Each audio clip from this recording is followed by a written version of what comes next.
this, like that, like this, like that, like this, like that.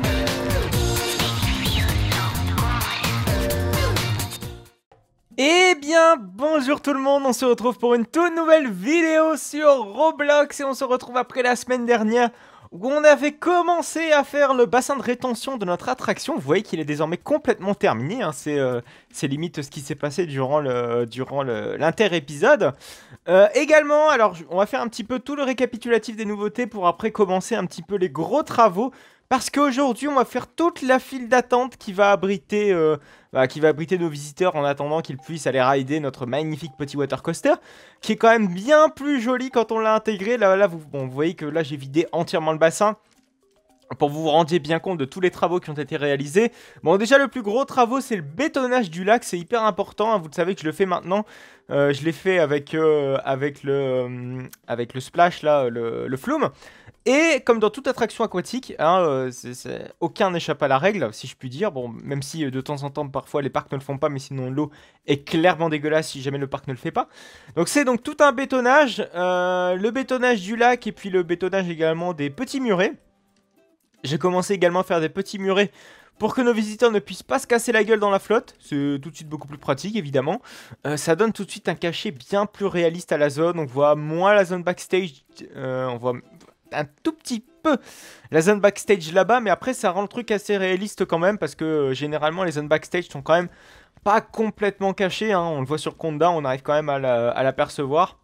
Mais généralement, quand c'est des parcs qui prennent soin de planquer tout ça, généralement on ne le voit pas. Mais bon, après ça rajoute un petit peu de réalisme lorsqu'on est in-game. Voilà. Et, putain, je suis en train de me rendre compte que vraiment le fait d'avoir planqué le parc à bœufs est d'autant plus réaliste parce que, pareil, hein, je prends encore exemple sur Conda.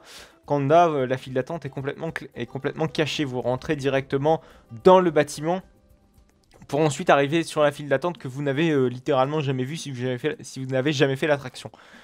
Voilà, donc en tout cas, voilà, c'est bien réaliste. Donc, ce que j'ai fait également, à part ce magnifique petit bassin de rétention, vous m'avez conseillé un tout petit truc, c'est concernant le débit. Si vous vous souvenez, la dernière fois, je vous ai demandé des conseils parce que le coaster tournait qu'à un seul bateau, ce qui est beaucoup trop peu, hein, pour un water coaster, surtout que généralement, même avec plein de bateaux, ça débite super mal, hein. Même Europa Park a un petit peu de mal avec son Poséidon, qui pourtant est un parc qui optimise à fond les débits, hein, et Poséidon a un débit quasiment le plus optimisé qu'il soit. Bref, donc j'ai coché une seule case pour pouvoir avoir un deuxième bateau. J'ai coché la case en mode que le lift soit un block breaks. Vous voyez, donc Sea Ocean Lift block breaks. C'était sur cette phrase de très yaourtique qu'en fait je voulais vous dire que littéralement en fait le lift joue un rôle de section block. Désormais avec cette petite case, ça fait quelques épisodes qu'on avait parlé de cette fonctionnalité qui est assez importante quand même. Lorsqu'on veut optimiser le débit, et là on n'avait pas trop le choix parce que là, bon, là le coaster tourne à deux bateaux. Ok, c'est bien, mais c'est pas complètement parfait. Après, vous m'avez dit également de mettre une zone de frein. Le souci, c'est qu'en mettant une zone de frein, le bateau risque de s'arrêter en plein milieu de la zone de frein. Il risque d'avoir beaucoup de problèmes au niveau de ça. C'est pour ça que je ne l'ai pas fait. Et également, il va y avoir une perte de vitesse avec les bateaux. Bref, déjà que les bateaux n'ont pas une vitesse assez folle. J'ai peur que si jamais on active tout ça, qu'on soit vraiment emmerdé avec la vitesse et la friction du track. Donc c'est pour ça que je ne l'ai pas rajouté. Voilà, donc c'est à peu près tout, hein, pour les nouveautés depuis la dernière fois. Aujourd'hui, on va s'attaquer à la file d'attente de l'attraction, comme je vous ai un peu teasé au niveau du tout début de l'épisode. Alors j'aimerais que la file d'attente commence à peu près ici, vous voyez, donc au niveau du virage du water coaster. Limite qu'on ait un petit point de vue sympathique avec le flume ride et puis la drop du water coaster. J'aimerais faire également une belle mise en abîme de cette drop de water coaster. Alors ici vous voyez que tout ça ce sera normalement thématisé si tout va bien. Tout ça sera thématisé avec des petits murs et par-ci par-là. On aura une belle vue sur le wooden coaster. C'est un petit peu l'objectif. Et puis également avoir aussi une vue un petit peu dégagée sur le flume. En tout cas avoir une meilleure vue sur le flume. Parce que là le flume, voilà. avoir une meilleure transition entre la zone western et la zone Atlantis. Ça, c'est vraiment, vraiment, vraiment, vraiment important. Mais ce que je voudrais faire avant d'attaquer cette file d'attente, c'est de faire un mini ponton en mode, vous savez, splash. Il y a beaucoup de coasters, de water coasters ou de, notamment Pulsar ou même Super Splash à Plopsaland, qui ont un petit ponton qui permettent à nos visiteurs soit de se rincer littéralement la gueule si jamais ils sont un petit peu fous, soit d'admirer le water coaster en se rafraîchissant. Bah, dans tous les cas, ils se rafraîchissent. Voilà. Bon, c'est dommage que le splash n'est pas plus uniforme sur les côtés du bateau pour avoir peut-être un truc un petit peu plus réaliste. Là, ma foi, on est obligé de se cantonner à cela. Donc, on va faire les petits piliers qui soutiendront le ponton. Alors, j'ai peut-être peur que le ponton soit peut-être un poil trop avancé, parce que j'aime pas trop qu'il soit vraiment trop près de la zone de splash. On va peut-être le mettre ici plutôt. Voilà. Je vous avoue que si jamais il y avait des demi-allées, j'aurais bien aimé pouvoir le faire, mais là non, ça va pas être trop possible. En tout cas, j'ai peur que niveau réalisme, ça ne passe pas. Enfin, niveau réalisme, que ce soit vraiment pas ouf. Donc du coup, on va se cantonner à faire un ponton de 1 mètre. Alors, bon, faut s'imaginer également qu'on ait la flotte qui va arriver là-bas. Hein. Enfin, je pense qu'on va faire les tests juste après pour voir ce que ça rend. On va faire un ponton globalement assez basique, hein, comme on pourra trouver sur n'importe quelle zone thématique de parc. On va pas trop aller trop loin dans la théma. Alors c'est bizarre, j'ai l'impression qu'on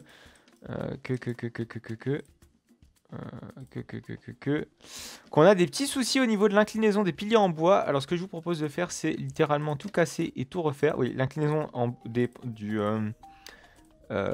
petits piliers était mal faite, donc on va la refaire tranquillement. Ça prend 2 petites secondes. Voilà, c'est parfait.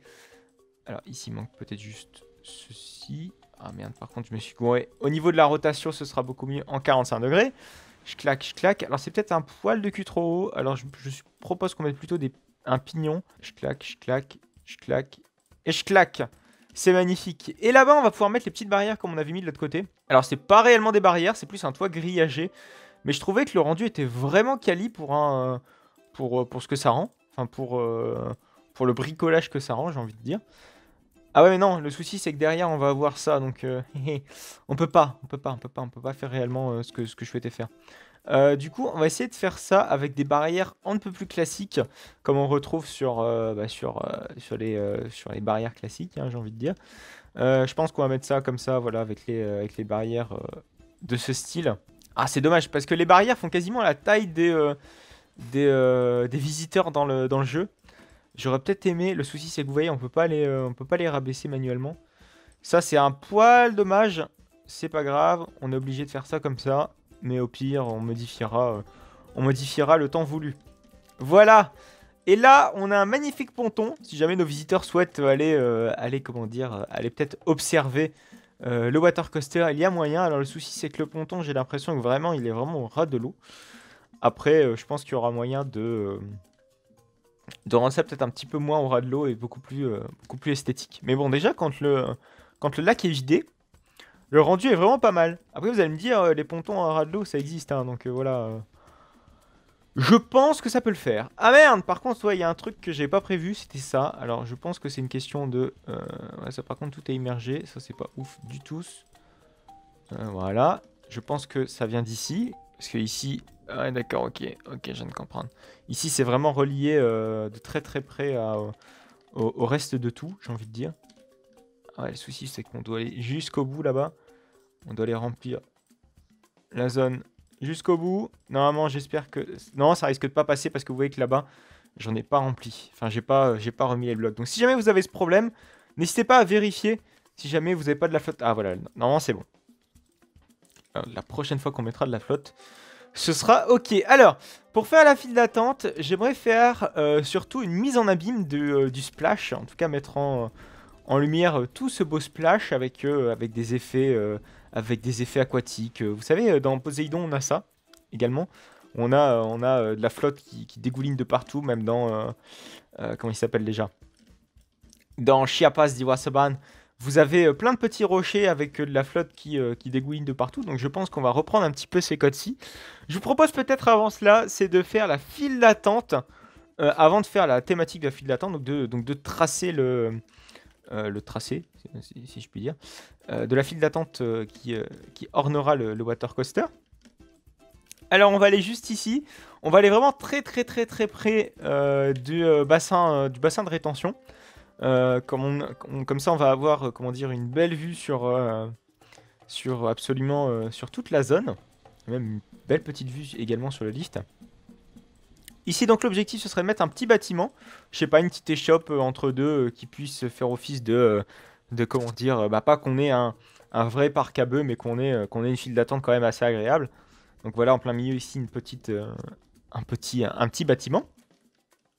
Voilà, peut-être décaler un tout petit peu, comme ça on fera un bâtiment de 4x4. Voilà, c'est... Ah non, ouais, 2x2 c'est peut-être pas mal. Enfin 1x2 plutôt, c'est même peut-être mieux. On va peut-être voilà, désactiver parce que j'aime pas poser les allées avec le mode complexe. Je trouve ça un peu trop complexe. Oui, j'ai fait une belle petite répétition. Alors, pourquoi mon clavier ne fonctionne plus? J'ai l'impression qu'il a pas trop envie de fonctionner aujourd'hui, je sais pas pourquoi. Alors, donc on va continuer à tracer la file d'attente. On va passer en dessous du lift. Alors sans doute, à chaque fois qu'on va passer en dessous du coaster, on va essayer de tenter de faire une belle zone thématique, enfin pas une belle zone thématique, mais une belle, comment dire, une belle intégration vis-à-vis de la file d'attente. C'est-à-dire un petit auvent pour éviter que si jamais il y a de la flotte qui tombe au niveau du coaster, que nos visiteurs n'ont pas à subir, comment dire, toutes les retombées du coaster en l'occurrence. Et ici, je pense que voilà, on va faire une file d'attente globalement classique qui va longer un petit peu le coaster avec l'hypercoaster. Donc tout l'enjeu sera aussi de thématiser le tout pour avoir de belles vues sur l'hypercoaster et puis sur la file d'attente. Et là, on va arriver en station et on va pouvoir faire un embarquement presque immédiat au niveau de tout ça. Alors, bon. Là, vous avez vu, on a fait quasiment toute la file d'attente, mais il y a un truc qui me va pas, c'est la couleur. La couleur est vraiment pas très jolie. Je vous propose peut-être qu'on la modifie le temps d'une chanson, comme dirait Claude François. S'il te plaît, voilà, c'est bon. Et j'aimerais qu'on supprime également toutes les petites barrières et toutes les trottoirs. Alors le trottoir, on peut peut-être les laisser, je pense, dans un premier temps. Mais pour l'instant, la barrière, c'est peut-être pas nécessaire. Alors, vu qu'ici, on est juste au-dessus du coaster. Là, généralement, c'est là où peut-être il peut y avoir des lost articles, bref, mettre des filets de sécurité un petit peu juste au-dessus. Alors là, ça va être galère, parce que vous voyez que le coaster est vraiment très près. Alors ce que je vous propose, c'est peut-être dévier un petit peu la file d'attente.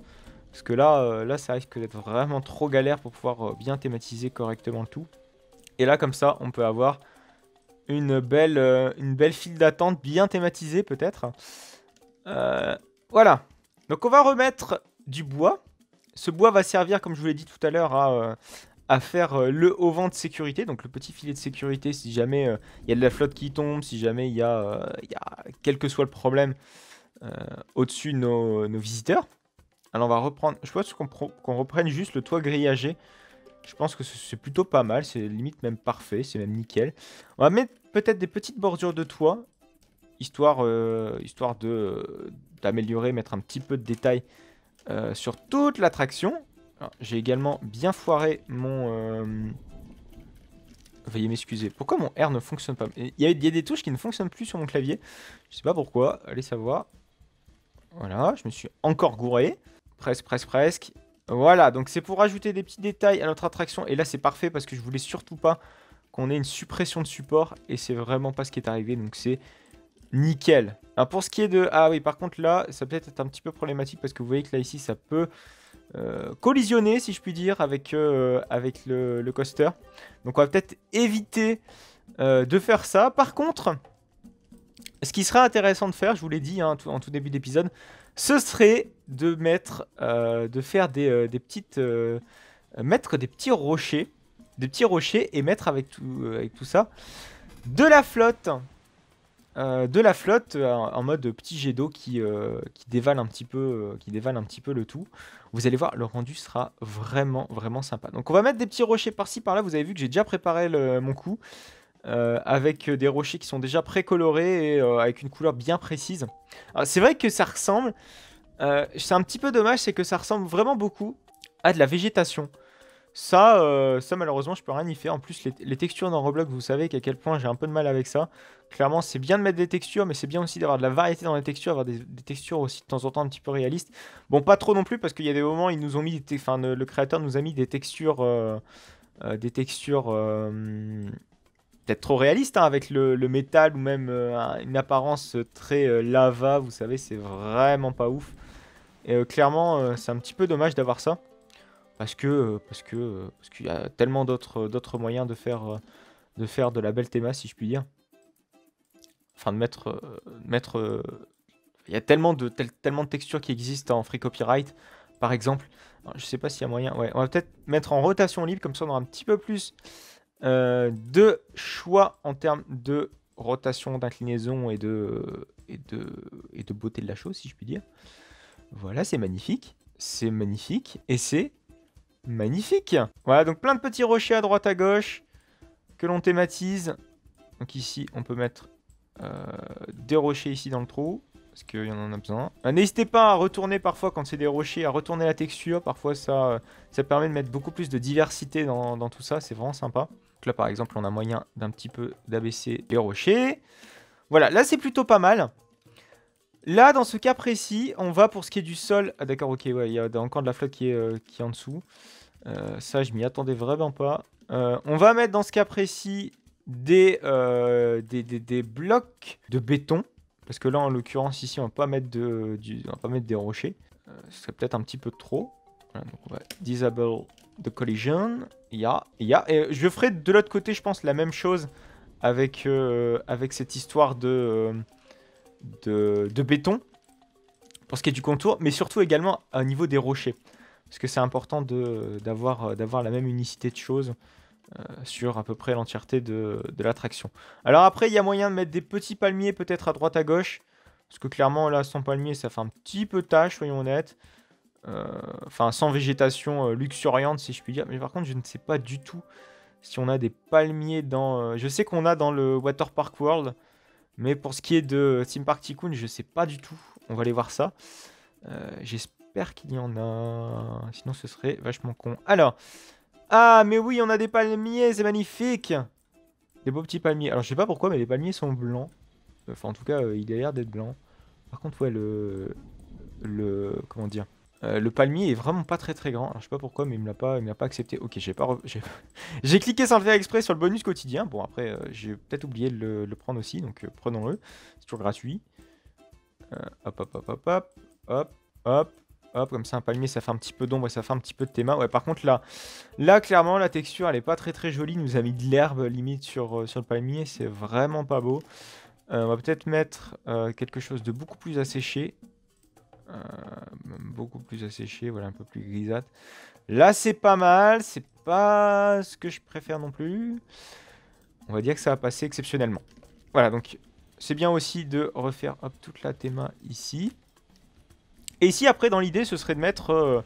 je sais pas, il y a plein de petites barrières. Je pense qu'on va mettre de la ficelle. À la limite, c'est pas gênant, parce que ici, le visiteur, même s'il saute... Comment dire, même s'il saute d'ici, il va, entre guillemets, ratterrir sur les rochers, j'ai envie de dire. Après, un parc, ça réfléchit généralement au visiteur le plus con, hein. Parce que, vu qu'un parc, ça accueille vraiment du monde... généralement, il y a toujours un imbécile pour faire le con et pour faire, par exemple, pour aller se baigner dans l'eau d'un flume ride. Ça arrive, hein. Ça arrive, ça arrive, ça arrive. Sur les, je sais pas, 10 000 personnes que peut accueillir en journée banale à Europa Park, même si c'est une journée vachement faible quand même pour Europa Park, il va forcément avoir un Gugus qui va jeter à la flotte comme pas permis. Et généralement, ces Gugus sont un petit peu... sont monnaie courante, hein. Il faut que ce soit pris en compte dans la conception d'un parc. Et ça, c'est clairement super important pour le parc. Bon, c'est après cette petite digression que l'on va quand même continuer les travaux de notre magnifique coaster. Enfin, notre magnifique water coaster avec beaucoup de superlatifs, ma foi. Et oui, c'était le retour du ma foi. C'était le retour du ma foi en fin d'épisode. Génial. Voilà, donc on peut peut-être mettre des petites ficelles, comme je vous ai dit il y a quelques instants. Voilà, des petites ficelles ici. Sera peut-être amené à changer, je vous avoue, hein, parce que c'est pas forcément rassurant d'avoir tout ça. Et voilà, je pense que c'est à peu près bon, c'est à peu près parfait. Alors évidemment ici, toujours, on met de la roche, pour que ce soit le plus réaliste possible. Et je ferai, je pense, le reste des travaux en off pour ce qui est de ces rochers en inter-épisode et je vous présenterai le résultat, je pense, d'ici la fois prochaine. On va peut-être essayer, voilà, d'avoir un beau rocher ici. Peut-être encore tourner un petit peu le rocher pour par ici. Voilà, c'est magnifique. Voilà, bon, je pense que vous avez compris à peu près la technique que je souhaite avoir pour avoir une belle zone Atlantis. Et vous répétez ça, vous faites à peu près sur... je pense que je vais faire ça sur toute la côte du water coaster. Vous voyez que c'est vraiment très détaillé, peut-être limite un tout petit peu trop détaillé. Mais après, c'est toujours bien d'avoir du détail sur un coaster de la sorte. Ça permet d'améliorer le réalisme et d'avoir de très belles zones thématiques. C'est ce que j'essaie de donner de plus en plus à mes attractions du parc. Mais bon, je pense que vous auriez sans doute compris la musique. Hein. On va peut-être juste changer la couleur des bordures parce que la couleur des bordures est absolument immondissime. Là, c'est plutôt pas mal. Voilà. Donc je pense qu'on va se quitter ici pour cette vidéo. On va donc se retrouver la semaine prochaine pour une toute nouvelle vidéo de Roblox. Vous pouvez donc me retrouver sur mes réseaux sociaux, à savoir Instagram, Utip et Twitter. Vous pouvez également me retrouver le mercredi, excusez-moi, pour du Roblox et le samedi pour du No Limits 2. En tout cas, n'hésitez pas à liker, n'hésitez pas à commenter, n'hésitez pas à vous abonner pour ne plus manquer aucune autre de mes vidéos. Allez, à plus tard!